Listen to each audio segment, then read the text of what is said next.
جدوجہد کرنی ہے اور ایک مسلسل برسوں تک ایک جدوجہد کے اندر ہی رہنا ہے، ان کے لیے اللہ رب العالمین نے قرآن کی یہ آیت نازل کی ہے. اور یہ بیسیکلی ایک راہ عمل ہے ان کارکنوں کے لیے جو یہ سمجھتے ہیں کہ اب یہ زندگی بھر کی جدوجہد جو ہے نا یہی ہمارا ایک طریقہ اور شعار ہے. اور سچی بات یہ ہے کہ جب آیت نازل ہوئی نا اس کے بعد کوئی 70 سال ایسے گزرے کہ مسلمانوں کو کسی جنگ میں شکست نہیں ہوئی. یعنی جو مسلمان جس سے لڑتے تھے اس سے کامیاب ہوتے تھے، کیونکہ یہ جو بات اللہ تعالیٰ نے قرآن کی آیات کے اندر فرمائی ہے یہ وہ پیغام ہے، یہ وہ حکم ہے، یہ وہ میسیج ہے کہ جس کو اگر ہم سمجھ جائیں اور اختیار کر لیں تو اللہ تعالیٰ نے اسی آیت کے آخر میں فرمایا لعلکم تفلحون، تو پھر اس بات کی توقع ہے کہ تم کامیاب ہو جاؤ گے. اور کامیابی کا مطلب دنیا اور آخرت دونوں کی کامیابی. تو اللہ رب العالمین نے قرآن کی اس ایک آیت کے اندر 4 باتیں ارشاد فرمائی ہیں جو ہمارے کرنے کی ہیں. اس میں سب سے پہلی بات اللہ تعالیٰ نے فرمائی ہے یا ایھا الذین آمنوا اصبروا، اے لوگو صبر کا مظاہرہ کرو. اور صبر ظاہر ایک بہت بڑی نعمت ہے، صبر ایک بہت بڑی اللہ تعالیٰ کی طرف سے ایک برکت ہے، صبر کا بدلہ جنت ہے. قرآن میں اللہ تعالیٰ نے فرمایا کہ اگر تمہارے اندر 20 آدمی صابر ہوں گے تو وہ 200 پر بھاری ہوں گے. اور صبر کرنے والوں کے ساتھ اللہ رب العالمین ہے. لیکن در حقیقت صبر تحریک اسلامی کے کارکنان کا سب سے مضبوط اور مؤثر ترین ہتھیار ہے، جس کا کوئی مقابلہ نہیں ہے، جس کا کوئی. اور یہ صبر دونوں طرح کی چیزوں پر ہے. ایک صبر تو وہ ہے جو ہم نے ایک طویل عرصے تک کیا ایک آزمائشوں کے مقابلے میں. کہ وقت ایسا تھا کہ کراچی میں ہمارے لیے گھروں سے نکلنا مشکل تھا، لوگ زخمی ہوتے تھے، لوگ شہید ہو جاتے تھے، خواتین کے لیے گھر سے نکلنا مشکل تھا. اور اب ایک دوسری طرح کا صبر ہے جو فیوچر میں ہو سکتا ہے ہمیں ڈیل کرنا پڑے، وہ ہے دوسری طرح کی آزمائش کے جس میں آپ کے پاس پوزیشن ہوگی، اقتدار ہوگا، آپ کے پاس پاور ہوگی، وسائل آپ کے ہاتھ میں ہوں گے. یہ زیادہ بڑی آزمائش ہے. اس آزمائش کے اندر بھی صبر کرنا کہ جس میں دکھ ہو، تکلیفیں ہوں، مشکلات ہوں، لوگ آپ کو برا بھلا کہیں، لوگ آپ کو گالیاں دیں اور لوگ آپ کے راستے میں دھاندلی کریں، لوگ آپ کے راستوں کو روکیں، ان تمام کے مقابلے میں صبر کرنا. اور جب آپ کام کرنے کے لیے کھڑے ہوں اور آپ کے پاس پوزیشن اور اقتدار ہو، ان حالات میں بھی صبر کرنا. اور صبر کا مطلب یہ ہے کہ آپ اپنے فوکس کو نہیں چھوڑیں. ہمارا دیکھیں مقصد کیا ہے، نصب العین ہمارا کیا ہے. نصب العین کا مطلب جس پہ ہر وقت آپ کی آنکھیں گڑی رہنی چاہیے، وہ ہے اقامت دین. تو آپ جتنا بھی کام جاری رکھیں، صبر کا مطلب یہ ہے کہ آپ اقامت دین کے فوکس کو نہیں چھوڑیں کسی صورت میں. اور یہ راہ عمل ہماری جو لمبے عرصے کے لیے، کیونکہ جو آزمائشوں کا سلسلہ ہے یہ ابھی چلے گا اور برسوں چلتا رہتا ہے، اور اسی آزمائشوں سے گزر کے تحریکیں کامیاب ہوتی ہیں. تو سب سے پہلی چیز تو یہ کہ اس صبر کو انسان اس صبر کی استطاعت کو، صبر کی صلاحیت کو پیدا کرے. اللہ تعالیٰ کے راستے میں برداشت کرنا، کوڑوں کی آزمائش کو بھی اور توڑوں کی، دونوں طرح کی آزمائش کو بھی انسان برداشت کرنے کی کوشش کی، اپنی صلاحیت اپنے اندر پیدا کرے. اور جب یہ صلاحیت پیدا ہو جاتی ہے تو دنیا کی ہر قوت جو ہے وہ آپ کے سامنے کمزور پڑ جاتی ہے، کیونکہ صبر کا مقابلہ کوئی قوت دنیا کی کر نہیں سکتی. تو کم تعداد میں بھی لوگ ہوں گے، صبر کرنے والے ہوں گے، تو ان کا کوئی بڑی سے بڑی قوت بھی مقابلہ نہیں کر سکتی. اور اس بات کا ہے کہ آپ اپنی تمام تر مشکلات کے باوجود اپنے کام میں لگے رہیں. کام جو آپ کا ہدف ہے، جو ابھی بات آئے گی کہ جو آپ کا ذمہ کام ہے، اس کام کو بندے نے کسی صورت میں بھی نہیں چھوڑنا ہے. یہ ہے یا ایھا الذین آمنوا اصبروا کا مطلب. پھر اللہ تعالیٰ نے فرمایا یا ایھا الذین آمنوا اصبروا، پھر فرمایا وصابروا. اور صابروا کا مطلب ہے کہ مستقل صبر. صبر تو ایک وقتی بھی کیفیت ہوتی ہے، ایک ہوتا ہے جس کو مولانا مودودی نے لکھا ہے پامردی دکھانا، کہ مسلسل دکھ، تکلیفیں، آزمائشیں ایک کے بعد دوسری، دوسری کے بعد تیسری، پہ در پہ مشکلات، اور جس میں آپ کو طرح طرح کے جانی اور مالی نقصان برداشت کرنے پڑیں، مشکلات کا سامنا کرنا پڑے. اس کے اندر آپ مستقل ڈٹے رہیں، اپنے اندر پامردی دکھائیں. کہ اپنے کام کے اندر سے بندہ ہوتا ہے کہ لوگ تھک جاتے ہیں کہ یار اتنا عرصہ ہو گیا، اب کب تک ہم یہ کرتے رہیں گے. کب تک نہیں، یہ تو مطلب جب تک زندگی ہے جب تک یہ کرتے ہی چلے جانا ہے اس کام کو، اور اس کام میں کوئی چھٹی نہیں ہے. یعنی یہ جو وصابروا ہے بنیادی طور پر پامردی دکھانے کا مطلب یہ کہ انسان مستقل مزاجی کے ساتھ اس دین کے کام کو کرتا چلا جائے، یہاں تک کہ یا تو اللہ کا کلمہ غالب ہو جائے دنیا کے اندر، اور غالب ہو جائے تو بھی یہ کام تو کرتے ہی رہنا، یا پھر بندہ دنیا سے چلا جائے. لیکن موت کے آخری لمحے تک جو ہے نا اس دین کے کام کو، اس اقامت دین کے کام کو کرتے رہنا اور اپنے فوکس کو نہ چھوڑنا، یہ ہے بس صابروا کا مطلب. تو اللہ تعالیٰ نے ہم سے صبر کا مطالبہ کیا اور اس کے بعد صابروا کا مطالبہ کیا. اس کے بعد جو تیسری چیز اللہ تعالیٰ نے جس کا ہم سے مطالبہ کیا ہے وہ ہے رابطو. رابطو کا ایک عام اردو میں تو مطلب رابطہ کرنا ہوتا ہے، قرآن کی اس عربی میں رابطو کا جو صحیح ترجمہ ہے جو آج کل کی عام زبان میں آئے گا وہ ڈسپلن کو فالو کرنا، نظم و ضبط کو فالو کرنا. اور کسی بھی تحریک کی کامیابی کے لیے یہ سب سے ایک بنیادی ترین شرط ہے. غزوہ احد میں جو مسلمانوں کی کمزوری تھی وہ کیا تھی؟ ایک ڈسپلن فالو نہیں ہوا تھا. حضور نے حکم دیا تیر اندازوں کو، انہوں نے مورچہ چھوڑ دیا. یہ جو ڈسپلن توڑنا ہے اللہ رب العالمین کے نزدیک ایک بہت بڑا گناہ ہے. اور ڈسپلن کا مطلب یہ کہ جس بندے کی جو ڈیوٹی لگے وہ اس نے کرنی ہے. کسی نے نعرے لگانے ہیں، کسی نے چیئرمین بننا ہے، کسی نے جھاڑو لگانی ہے، کسی نے صرف نگرانی کرنی ہے. جس بندے کی جو ڈیوٹی لگے اس بندے نے وہ کام کرنا ہے. وہ یہ ہے رابطو کا مطلب کہ ڈسپلن کو فالو کیا جائے. اور یہ ڈسپلن ایک ایسی چیز ہے کہ جو ایک چھوٹے گروہ کو بہت بڑے گروہ کے اوپر غالب کرتے تھے. یعنی ڈسپلن، نظم و ضبط ایسی چیز ہے کہ جو تھوڑی 100-200 لوگ بھی اگر ڈسپلن ہونا تو وہ ہزاروں پہ بھاری ہوتے ہیں. 1000 1200 2000 لوگ ڈسپلنڈ اگر ہوں اور ایک ہی نظم کے طرح چلتے ہوں، ایک ہی فارمولے کے تحت چلتے ہوں، ان کے اندر آپس میں کوئی پرابلم نہ ہو، سب فالو کرتے ہوں جیسے اللہ کے رسول صلی اللہ علیہ وسلم کو صحابہ فالو کرتے. تو یہ جو رابطو ہے یہ اللہ تعالیٰ نے فرمایا کہ اگر تم کامیابی چاہتے ہو دنیا کے اندر بھی اور آخرت کے اندر بھی تو تمہیں اپنے اندر ڈسپلن کو، نظم و ضبط کو. اور در حقیقت اقامت دین ہے ہی نظم و ضبط کی پابندی کا کام. اقامت دین کسی نماز پڑھنے روزہ رکھنے کا نام نہیں ہے. صرف اقامت دین تو ہے ہی کہ حضور نے فرمایا کہ دین بغیر جماعت کے نہیں ہے، جماعت بغیر امیر کے نہیں ہے، امیر بغیر سما کے نہیں ہے، سما بغیر اطاعت کے نہیں. تو اقامت دین کیا ہے؟ سما و اطاعت کا نام ہے کہ جو کہا جائے ویسا کیا جائے، نہ اس سے کم کیا جائے نہ زیادہ کیا جائے، اور جس کو جو کہا جائے وہ اپنا کام کرے. اگر ایک بندہ بھی اپنا کام نہیں کرے گا تو پوری کی پوری جو ہے نا آپ کی مشینری وہ کام نہیں کرے گی. جیسے جہاز ہوتا ہے نا، جہاز کے اندر 6-7 ہزار پرزے ہوتے ہیں. جہاز کے انجن میں ایک پرزہ اگر کام نہیں کرے تو جہاز چل نہیں سکتا اپنی جگہ سے. حالانکہ بقیہ تو پرزے کام کر رہے ہوتے ہیں 6.5-7 ہزار، لیکن ایک پرزہ بھی اگر کام نہیں کرے تو جہاز کھڑا رہتا ہے. اسی طرح ہماری جو اقامت دین کی تحریک ہے اس کے اندر ڈسپلن کا یہ اہم مسئلہ ہے کہ ہر بندے کا ایک کام ہے. کسی کا کام وارڈ کے اندر ہے، کسی کا حلقے میں ہے، کسی کا کہیں ہے، کسی کا بیت المال. جس بندے کے ذمے جو کام ہے وہ بندہ اپنا ذمے کا کام پورے ذمہ داری کے ساتھ کرے. جیسے تیر انداز تیر پہ کھڑے ہوئے تھے، چوٹی پہ کھڑے ہوئے تھے پہاڑی کے درے پہ، اور ان کو کہا تھا نہیں چھوڑنا ہے. اسی طرح ہم میں سے ہر ایک تیر انداز ایک سمجھ لیں، اور ہمیں ایک کام کہا گیا کہ یہ ہمیں کرنا ہے اور اسی طرح کرنا ہے جس طرح امیر نے حکم دیا. تو یہ وہ ڈسپلن ہے کہ جس کی پابندی ضروری ہے اقامت دین کے لیے اور دنیا میں آگے کامیابی کے لیے. اور چوتھی چیز اللہ تعالیٰ نے فرمائی واتقوا اللہ، کہ اللہ تعالیٰ کے ساتھ ڈرتے رہو. اور یہ تمام سمجھ لیں ہر کام کے لیے جو بنیاد ہے خوف خدا جو ہے وہ دنیا کے ہر کام کی بنیاد ہے. ابھی آپ کے سامنے آیت تلاوت کی منصور معنی وَلِمَنْ خَافَ مَقَامَ رَبِّهِ جَنَّتَانِ. اللہ تعالیٰ فرماتے ہیں کہ جو زندگی میں یہ ڈرتا رہا کہ مجھے اللہ کے آگے کھڑا ہونا ہے اور جواب دہی کرنی ہے، اللہ تعالیٰ نے فرمایا ہم نے اس کے لیے 2 جنتوں کا وعدہ کیا. تو کیا ہے کہ ہماری زندگی کے اندر تقویٰ سمجھ لیں ایک بنیادی صفت ہے، ہر ایمان والے کی صفت ہے. اور مدنی زندگی میں تو اللہ تعالیٰ نے جتنے احکامات دیے ہیں، چاہے وہ جہاد کے ہوں، چاہے وہ روزے کے ہوں، چاہے اور ہوں، اس کے اندر بنیادی چیز تقویٰ ہے کہ آپ کے اندر اللہ کا خوف اور اللہ کا ڈر ہونا چاہیے، اور اللہ کی محبت کی بنیاد پر اللہ کا تقویٰ پیدا ہونا چاہیے.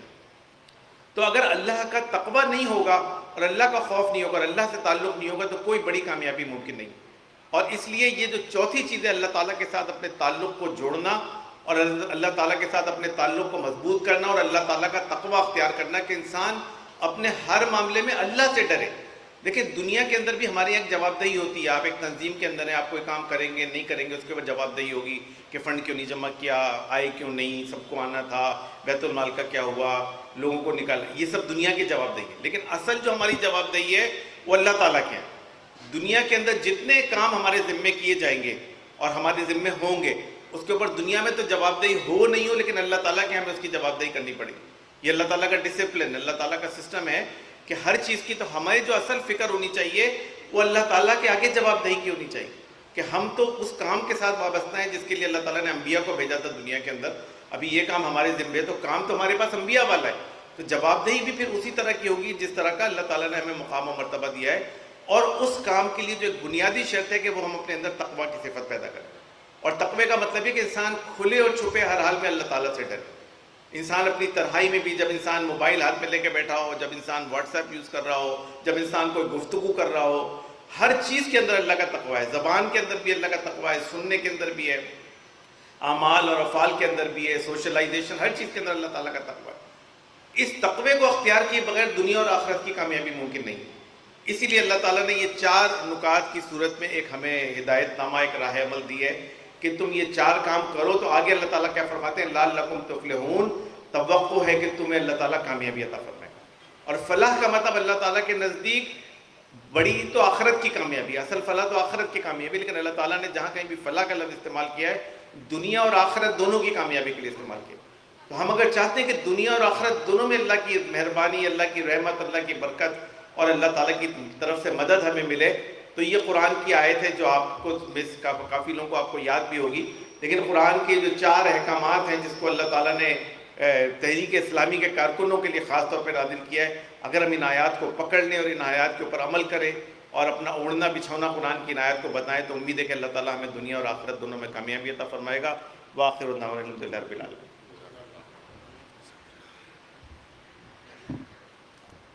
جزاک اللہ۔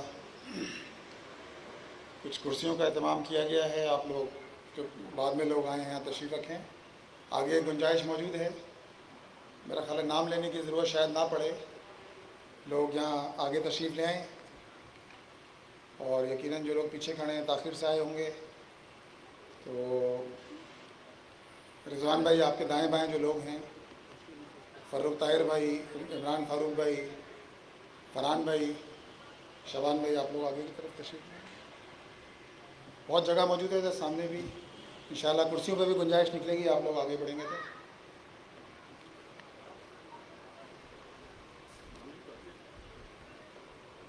آگے جگہ موجود ہے قالین پر، یہاں بھی بیٹھ سکتے ہیں آگے۔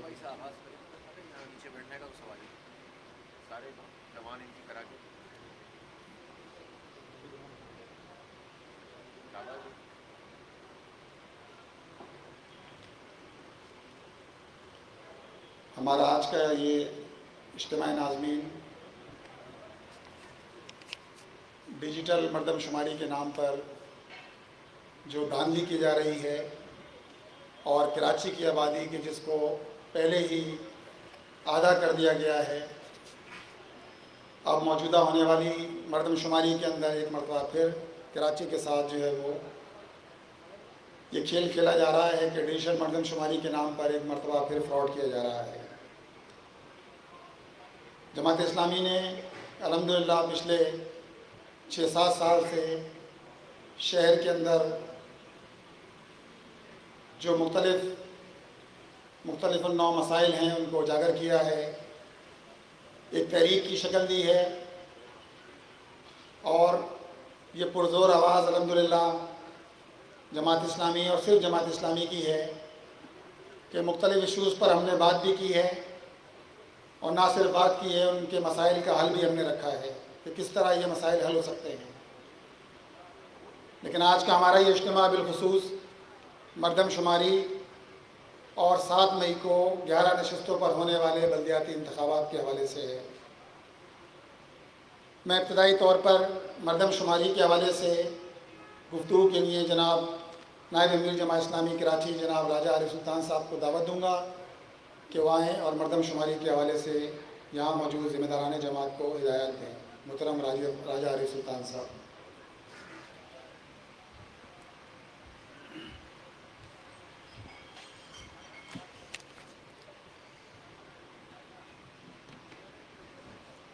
بسم اللہ الرحمن الرحیم۔ محترم محفظ نعیم الرحمان صاحب، امیر جماعت اسلامی حلقہ کراچی، نائب امراء اضلاع اور ہر سطح کے ناظرین، السلام علیکم۔ یہ 7ویں ڈیجیٹل مردم شماری، یا یہ کہیں کہ مردم شماری کے نام پہ جو کراچی کی آبادی ہے اس پہ ڈاکہ ڈالا جا رہا ہے، میں کچھ فیکٹ اینڈ فگر آپ کے سامنے رکھوں گا، اس سے آپ کو اندازہ ہو جائے گا کہ یہ کتنا بڑا فراڈ ہو رہا ہے۔ 20 اپریل کو یہ مختلف مراحل میں ڈیٹے بڑھاتے رہے،